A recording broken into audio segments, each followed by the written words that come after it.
এখন আপনারা দেখছেন জ্যোতির রান্নাঘর। আজ আমি আমার রান্না তার জন্য আমি গ্যাসে কড়াই বসিয়ে দিয়েছি। আমি দিয়ে দেব এখানে সর্ষের তেল পরিমাণ মতন। সাথে থাকুন, ভিডিওটি জুড়ে দেখবেন আমি কি আজকে রান্না করতে চলেছি আমার রান্নাঘরে। তেলটা খুব ভালোভাবে গরম হয়ে গেছে। দিয়ে দেব এখানে আলুগুলো আমি একটু বড় সাইজের করে কেটে নিয়েছি। এগুলো লাল লাল করে ভেজে নেব। আলুটা আমি একটু হাই হিটে করেই ভাজবো, যাতে তাড়াতাড়ি লাল লাল করে ভাজা হয়ে যায়।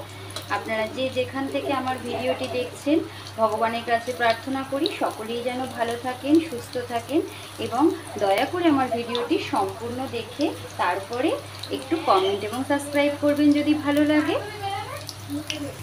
আলুটা ভাজা হওয়া পর্যন্ত দেখুন। এখানে আমি কিছু গুঁড়ো মশলা নিয়েছি, যেমন কাশ্মীরি লাল লঙ্কার গুঁড়ো, ঝাল লঙ্কা গুঁড়ো, ধনে গুঁড়ো, জিরে গুঁড়ো, হলুদ গুঁড়ো আর নুন। এটা সামান্য একটু গরম জল দিয়ে আমি গুলে রাখি। আলুটা লাল লাল করে ভাজা হয়ে গেছে। আমি এবার তেলটা ভালো করে ঝরিয়ে তুলে নেব। আগের থেকে মাছের মাথাগুলোই আমি নুন হলুদ মাখিয়ে রেখেছিলাম, সেটা এবার লাল লাল করে ভেজে নেব। দেখুন, মাছের মাথাটা আমি উল্টে পাল্টে দু পিঠে খুব লাল লাল করে ভেজে নিয়েছি। এবার ভালো করে তেল ঝরিয়ে তুলে নেব। আগে থেকে কিছু গোটা মশলা রেখেছি, এগুলো সব এখানে দিয়ে দেব। যেমন আছে গোটা জিরে, দালচিনি, এলাচ, লবঙ্গ, তেজপাতা আর একটা শুকনো লঙ্কা। এটা খুব ভালো করে 3 সেকেন্ড মতন ভেজে নিয়ে এখানে দিয়ে দেব কুচিয়ে রাখা এই পেঁয়াজগুলো। পেঁয়াজটা আমি সামান্য একটু নরম হওয়া পর্যন্ত ভেজে নেব। আমি আজ যেটা রান্না করতে চলেছি এটাতে একটু পেঁয়াজ আর একটু এরকম মশলা না দিলে একদমই ভালো লাগে না। এতে আদা পেঁয়াজ রসুন দিয়ে ভালো লাগে খেতে। পেঁয়াজের কালারটা পরিবর্তন হয়ে গেছে। দিয়ে দেব এখানে রসুন আর আদার একটা পেস্ট। আমি এখানে অল্প একটু মশলা নেব বলে সেই কারণে এটা আমি আজকে শিলপাটায় বেটে নিয়েছি, বেটে আগের থেকে রেখে দিয়েছিলাম। এবার এটা একটু নাড়াচাড়া করে নেব যতক্ষণ পর্যন্ত রসুন আর আদার কাঁচা গন্ধটা না চলে যায়। ফিরে এলাম 3 মিনিট পর। দিয়ে দেব একটা টমেটো কাটা, ছোট একটা টমেটো কাটা এখানে দিয়ে দিলাম। এই সময় দিয়ে দেব এখানে সেই গুঁড়ো মশলার যে পেস্টটা আমি করে রেখেছিলাম সেটা সম্পূর্ণটা। গুঁড়ো মশলা সবসময়ের জন্য যদি জলে গুলে দেওয়া হয় তাহলে পুড়ে যাওয়ার সম্ভাবনাটা একটু কম থাকে। এই সময় মশলাটা আমি খুব ভালো করে কষিয়ে নেব যতক্ষণ পর্যন্ত এর তেলটা না ছেড়ে যায়। আশা করব আপনাদের কাছে, সকলের কাছে আমার একটাই অনুরোধ, আপনারা হয়তো আমার ভিডিওটি এতক্ষণে লাইক দিয়ে দেখা শুরু করেছেন। দয়া করে লাইক দিয়ে দেখবেন, এতে আমাদেরও একটু ভালো হয় আর আমরাও জানবো যে আপনারা আমাদের সাথে আছেন। ফিরে আসছি 10 থেকে 15 মিনিট পর। দেখুন, মশলাটা খুব সুন্দর কষানো হয়ে গেছে, ভীষণ ভালো একটা গন্ধও বেরিয়েছে। এইবারে আমি এতে দিয়ে দেব আগের থেকে কেটে ধুয়ে রাখা এই বাঁধাকপিটা।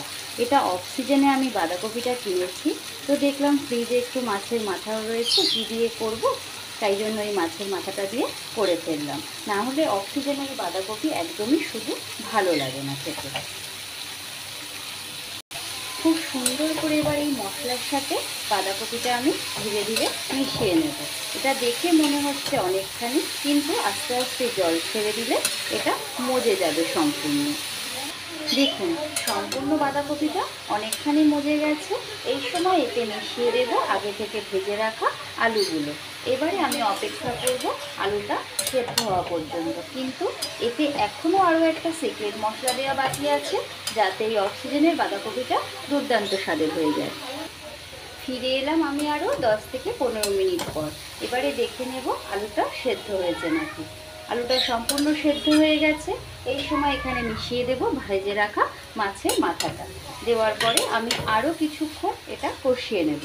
এখানে হয়তো মাছের মাথাটা আরও একটু হলে ভালো হতো, কিন্তু আমার কাছে একদমই ছিল না, সেই কারণে আমি এটুকু দিয়েই করেছি। আপনারা চাইলে এখান থেকে কোয়ান্টিটিটা বাড়িয়েও দিতে পারেন। দিয়ে দেব স্বাদ অনুসারে চিনি। এখানে একটু ঝাল মিষ্টি না হলে ভালো লাগে না, এটা সম্পূর্ণ অপশনাল, আপনারা চাইলে দিতেও পারেন বা স্কিপ করতে পারেন। দিয়ে দেব স্বাদ অনুসারে গরম মশলার গুঁড়ো, এটা আমার সম্পূর্ণ ঘরে তৈরি করা। দিয়ে দেব স্বাদ অনুসারে একটু ঘি, ঘি দিলে এর স্বাদটা আরও দ্বিগুণ বেড়ে যাবে। দেখুন, রেডি হয়ে গেল আজকে বাঁধাকপি মাছের মাথা দিয়ে, একদম অন্যরকম স্বাদে। এইবারে আমি গ্যাসের ফ্লেমটা বন্ধ করে দেব। দেখুন রেডি হয়ে গেছে। আশা করব আপনাদের সকলের এই রেসিপিটি খুব ভালো লেগেছে। যদি ভালো লেগে থাকে অবশ্যই একটা লাইক, কমেন্ট অ্যান্ড সাবস্ক্রাইব করে আমার পাশে থাকবেন এবং ভিডিওটি দেখার আগে একটু লাইক করে দেবেন। আপনারা সকলেই ভালো থাকবেন, সুস্থ থাকবেন। আপনাদের সকলকে আমার তরফ থেকে অসংখ্য ধন্যবাদ।